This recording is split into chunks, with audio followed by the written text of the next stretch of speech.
The Labour Party is planning to bolster their appeal to working parents at the general election by creating thousands of new nursery places for the under-5s.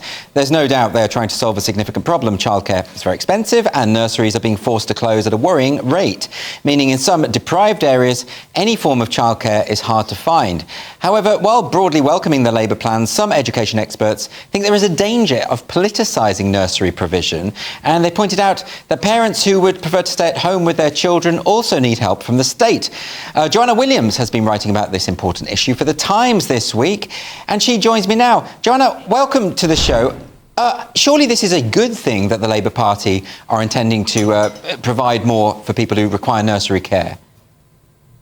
I think there is a lot to be welcomed in this proposal. It's a really big problem. The average cost of a nursery place now for a child under the age of 2 is £15,000 a year, close to that amount. And parents are having to find this after tax. You know, that's a substantial part of your income, very, very expensive. And as you point out, this is if you're lucky enough to be able to afford to be able to find a place at all. So, you know, hats off to the Labour Party. At least they're putting forward a serious proposal for solving this problem. But as you say, I think there are some concerns with it as well. So one part of this solution is that they plan to incorporate these nursery places into schools. And my worry with that is that we begin to confuse education with caring for young children. I don't think anybody really wants to see kind of 9-month-old babies having early learning goals and somebody following them around with a clipboard, kind of checking up if they're arranging the blocks in the right order and, meeting targets before their first birthday. You know, they need to be well looked after. They need to be cared for. They need to be nurtured. They don't need a curriculum. And I think one problem with putting children into schools at that age is that this might be one of the outcomes.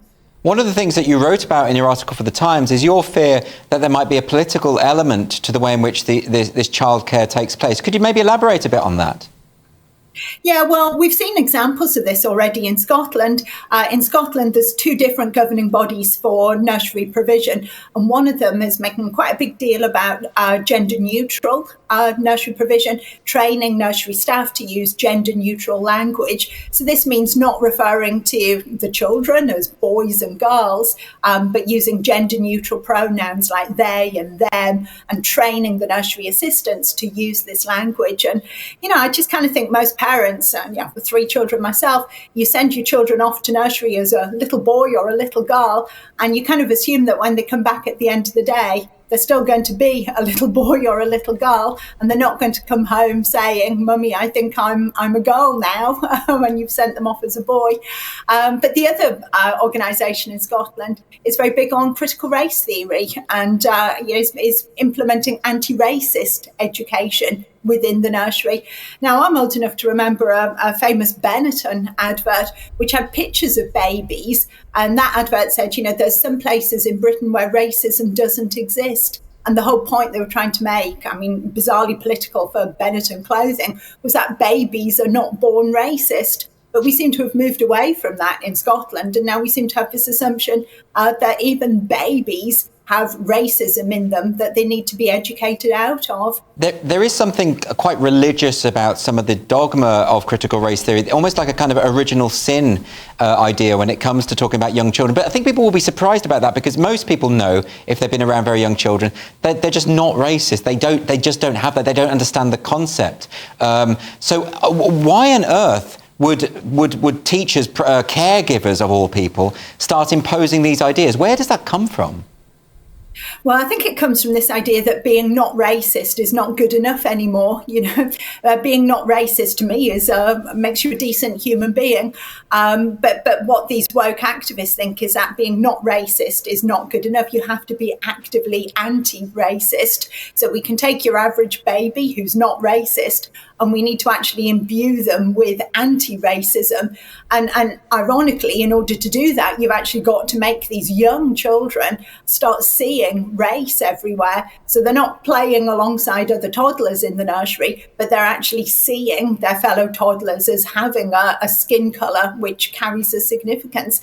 I think it's a really vile ideology, and it really racialises a part of life which should not be in any way racialised or politicised at all. Some people won't believe this, but of course, Ibram X. Kendi, who's someone whose work has drawn on critical race theory, even though he's not a critical race theorist himself, he published a very well-known book called Antiracist Baby, aimed at very, very small children to precisely indoctrinate the kids with this idea.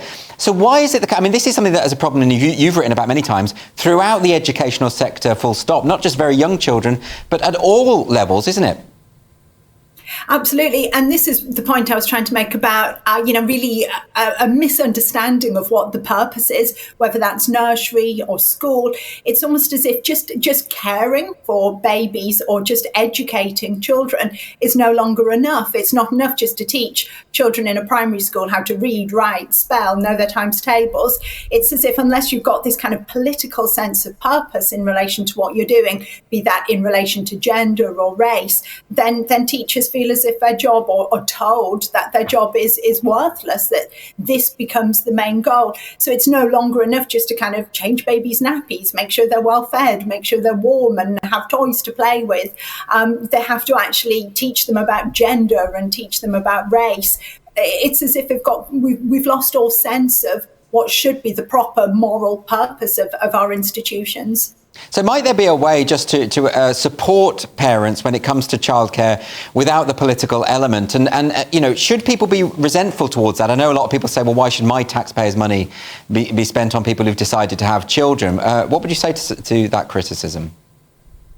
Well, I think it's absolutely vital that we do support parents. And for me, that does mean choice. And I'm really a bit cautious now about using that word because I think it's been used so badly. And the word choice itself, it seems, has become really politicised. When people talk about choice, what they really mean is, I want people to do what I think they should do. I want them to do what I think is right. So you hear some people talk about choice and they only mean funding nurseries. Other people talk about choice and they only mean tax breaks for stay-at-home mums.